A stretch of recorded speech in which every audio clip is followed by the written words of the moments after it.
कल अपने पद से इस्तीफा दिया और उनके इस फैसले से दिल्ली की जनता दुखी है, गुस्से में है, नाराजगी में है कि एक ईमानदार मुख्यमंत्री को जिसने दिल्ली की जनता के लिए एक नहीं अनेक काम किए, उनको इस्तीफा देना पड़ा। लोग सवाल पूछ रहे हैं कि अरविंद केजरीवाल ने इस्तीफा क्यों दिया। लोग सवाल पूछ रहे हैं कि अरविंद केजरीवाल को इस्तीफा देने की जरूरत क्या थी।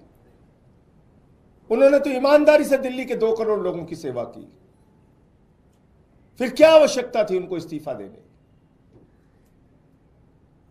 आपने देखा होगा पिछले 2 साल से लगातार भारतीय जनता पार्टी अरविंद केजरीवाल को बदनाम करने की कोशिश कर रही है। भ्रष्टाचार के झूठे आरोप उनके खिलाफ खड़े किए गए, बेबुनियाद निराधार जिसमें 1 रुपए का सबूत नहीं मिला, ऐसे आरोप उनके ऊपर लगाए गए। बीजेपी वालों ने उनको भ्रष्टाचारी कहा, उनकी ईमानदारी पर सवाल उठाया। कोई आम नेता होता, कोई मोटी चमड़ी वाला नेता होता, उसको कोई फर्क नहीं पड़ता, वो अपनी कुर्सी से चिपका पड़ा रहता। लेकिन ये अरविंद केजरीवाल है, इन्होंने अपनी सच्चाई और ईमानदारी से यहां तक का सफर तय किया है और ईमानदारी से दिल्ली के लोगों की सेवा की है। सुप्रीम कोर्ट ने उनके हक में फैसला भी दे दिया, एक ऐसे मामले में जिसमें जमानत मिलना लगभग नामुमकिन होता है। कोई और नेता होता तो कहता कि सुप्रीम कोर्ट से हमें जमानत मिल गई, काफी है। सुप्रीम कोर्ट ने कह दिया कि सीबीआई ने, ईडी ने जो कार्रवाई की है वो दुर्भावना से की है, राजनीति से प्रेरित होकर की है, पिंजरे में बंद तोते की तरह काम किया है। कोई और नेता होता तो कहता सुप्रीम कोर्ट ने हमारे हक में फैसला सुना दिया, जमानत दे दी, अब अपने पद पर बना रहूंगा। लेकिन अरविंद केजरीवाल ने तय किया हम जनता की अदालत में जाएंगे। जनता की अदालत में जिसकी सेवा हमने ईमानदारी से की है पिछले 10 सालों में, हम उनके पास जाएंगे और उनसे अपनी ईमानदारी का प्रमाण पत्र लेके आएंगे। मुझे पूरा भरोसा है दिल्ली की जनता प्रचंड बहुमत के साथ अरविंद केजरीवाल को ईमानदारी का प्रमाण पत्र देगी, कि उन्होंने पूरी सच्चाई के साथ, ईमानदारी के साथ दिल्ली के लोगों की सेवा की है। मुख्यमंत्री के तौर पे बहुत सारी सुविधाएं किसी भी व्यक्ति को मिलती हैं, अरविंद केजरीवाल को भी वो सुविधाएं मिली हैं। कल जब उन्होंने इस्तीफा दिया तो पहली बात उन्होंने की कि अब हम ये सारी सुविधाएं छोड़ देंगे, मुख्यमंत्री को मिलने वाली सारी सुविधाएं छोड़ देंगे। बाकी नेताओं की हालत हम जानते हैं, अगर कभी किसी पद पे पहुंच गए, कोई सुविधा मिल गई तो उसको नहीं छोड़ने के लिए सालों साल लड़ाई लड़ते हैं, घर से मकान से चिपके रहते हैं। लेकिन अरविंद केजरीवाल ने फैसला किया है कि उन्होंने कहा हम अपना मकान खाली करेंगे, हम अपना घर खाली करेंगे, 1 हफ्ते के अंदर हम अपना घर खाली करेंगे। उनकी सुरक्षा को लेकर भी सवाल है, एक नहीं कई बार उनके ऊपर हमले हुए।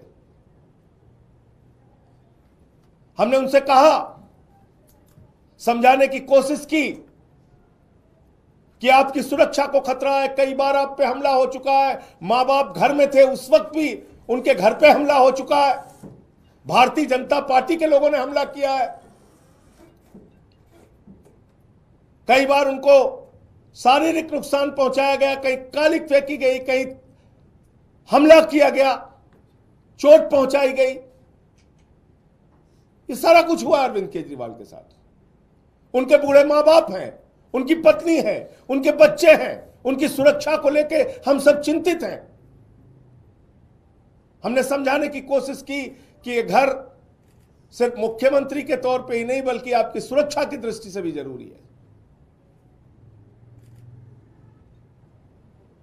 लेकिन उन्होंने तय किया कि हमारी रक्षा भगवान करेगा, ईश्वर करेगा। मैं 6 महीने जेल में रहा, खूंखार अपराधियों के बीच में रहा, लेकिन बावजूद इसके ईश्वर ने मेरी रक्षा की, ईश्वर ही मेरी रक्षा करेगा, मुझे घर की कोई चिंता नहीं। तो उन्होंने घर छोड़ने का फैसला किया। घर छोड़ के लोगों के बीच में रहेंगे, आम लोगों के बीच में रहेंगे। अभी तय नहीं है कहां रहेंगे, लेकिन आप सबके प्यार से, आशीर्वाद से कोई ना कोई ठिकाना तय होगा जहां पर वो रहेंगे। लेकिन सवाल आज अरविंद केजरीवाल मात्र का नहीं है, सवाल है दिल्ली की 2 करोड़ जनता का। अरविंद केजरीवाल के साथ तो जो बीजेपी वाले कर रहे हैं वो आप देख रहे हैं, खुली आंखों से देख रहे हैं। झूठे भ्रष्टाचार के आरोप लगाए, जेल में उनको पकड़ के डाल दिया, उनके शिक्षा मंत्री को जेल में डाल दिया, स्वास्थ्य मंत्री को जेल में डाल दिया, पूरी पार्टी को तोड़ने की कोशिश की, आम आदमी पार्टी को खत्म करने की कोशिश की, अरविंद केजरीवाल की राजनीति को खत्म करने की कोशिश की। लेकिन आपके आशीर्वाद से अरविंद केजरीवाल ने अपने हौसले से उनकी इस राजनीति को जवाब देने का काम किया। अब समय आपका है, दिल्ली के लोगों का है, क्योंकि देश के प्रधानमंत्री तो खुलेआम कहते हैं मुफ्त की सुविधाएं बिल्कुल नहीं मिलनी चाहिए, बंद हो जानी चाहिए मुफ्त की सुविधाएं। आपको सोचना है, अरविंद केजरीवाल नहीं होगा तो दिल्ली का क्या होगा, अरविंद केजरीवाल नहीं होगा तो दिल्ली के लोगों का क्या होगा। जो बच्चों को मुफ्त शिक्षा मिलती है वो शिक्षा बंद हो जाएगी। 27 साल हो गए गुजरात के अंदर, एक भी स्कूल ऐसा नहीं बन पाया जिसमें प्रधानमंत्री अपनी फोटो खिंचवा सके और दिखा सके कि यह हमारा सरकारी स्कूल है। उनको टेंट का स्कूल गुजरात में, अहमदाबाद में चुनाव के दौरान बनवाना पड़ता है दिखाने के लिए। एक स्कूल नहीं बनवा पाए देश के प्रधानमंत्री 27 साल के शासन के बाद गुजरात के अंदर। पूरे देश में बताइए, भारतीय जनता पार्टी शासित राज्यों में जो स्कूल अरविंद केजरीवाल ने बनवाया, ऐसा एक स्कूल किसी राज्य में बनाओ। बच्चों के लिए मुफ्त शिक्षा की सुविधा, मोहल्ला क्लिनिक की सुविधा, जहां फ्री दवा, free test, free ultrasound, free इलाज, ये बंद हो जाएगा। ये मोहल्ला क्लिनिक बंद कर देगी बीजेपी, ये मुफ्त की दवाएं बंद कर देगी, क्योंकि वो तो दिल्ली के लोगों को अपमानित करते हैं, कहते हैं मुफ्त खोर हैं, मुफ्त खोर हैं। याद रखना, आपको गालियां देते हैं ये तो अरविंद केजरीवाल है जो लड़ लड़ के आपके लिए सुविधाएं लेके आते हैं। 9 दिन तक एलजी के घर पे धरने पर बैठ के कहते हैं नहीं, मोहल्ला क्लिनिक की फाइल पास करो। अरविंद केजरीवाल नहीं होंगे तो ये मोहल्ला क्लिनिक बंद होंगे। फ्री बिजली लोगों का सपना था। दिल्ली के अंदर चुनाव प्रचार में अरविंद केजरीवाल जी जाते थे, लोग हाथ पकड़ लेते थे, कहते थे हमारी झुग्गियों में हजारों का, लाखों का बिल आया है केजरीवाल साहब। वो अरविंद केजरीवाल है जिन्होंने कहा गरीब के घर में रोशनी तो होनी चाहिए, लेकिन उस रोशनी की कोई कीमत नहीं होनी चाहिए।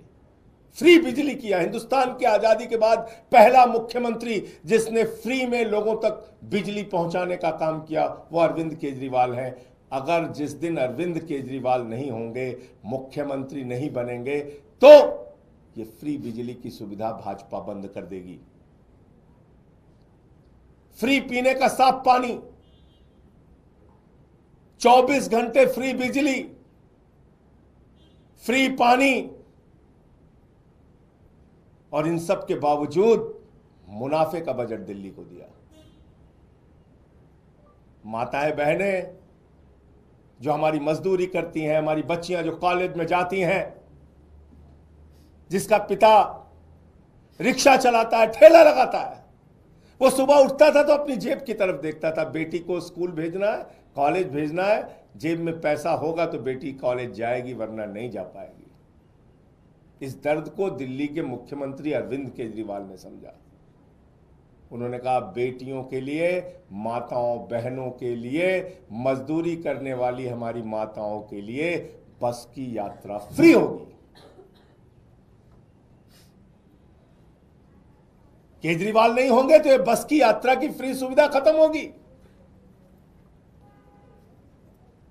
इसलिए दिल्ली के लोगों आपको तय करना है, ये सारे काम, फ्री बिजली, फ्री पानी, फ्री शिक्षा, फ्री इलाज, मोहल्ला क्लिनिक, माताओं बहनों के लिए बस की फ्री यात्रा, और बुजुर्गों के लिए श्रवण कुमार बनके उनकी तीर्थ यात्रा कराने का जो संकल्प और काम पूरा किया है अरविंद केजरीवाल ने, भारतीय जनता पार्टी ये सारी की सारी सुविधाएं बंद करेगी, समाप्त करेगी, क्योंकि देश का प्रधानमंत्री और बीजेपी का सबसे बड़ा नेता नरेंद्र मोदी जी वो कहते हैं घूम घूम कर कि मुफ्त की सुविधा समाप्त होनी चाहिए, खत्म होनी चाहिए, मुफ्त की सुविधा तो मिलनी ही नहीं चाहिए।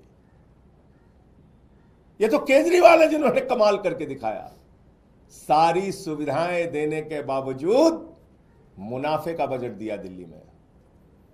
केजरीवाल ने एक नहीं अनेक बार कहा है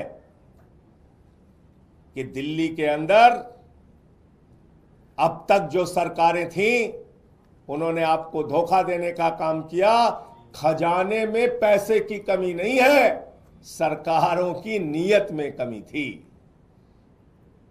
और उन्होंने साफ नीयत से, ईमानदारी से दिल्ली के लोगों की सेवा की। तो अब दिल्ली के लोगों को तय करना है, दिल्ली के लोगों को अब संकल्प लेना है, दिल्ली के लोगों को अब जवाब देना है। जनता की अदालत में अरविंद केजरीवाल जी जाएंगे, और मुझे पूरा यकीन और भरोसा है कि जनता की अदालत से अपनी ईमानदारी का प्रचंड बहुमत का प्रमाण पत्र लेके आएंगे। हिंदुस्तान के इतिहास में पहला नेता है, पहले नेता है अरविंद केजरीवाल जो सीना ठोक के कह रहे हैं ईमानदार हूं तो वोट देना, ईमानदार नहीं हूं तो वोट मत देना। अपनी ईमानदारी के नाम पर वोट मांगो।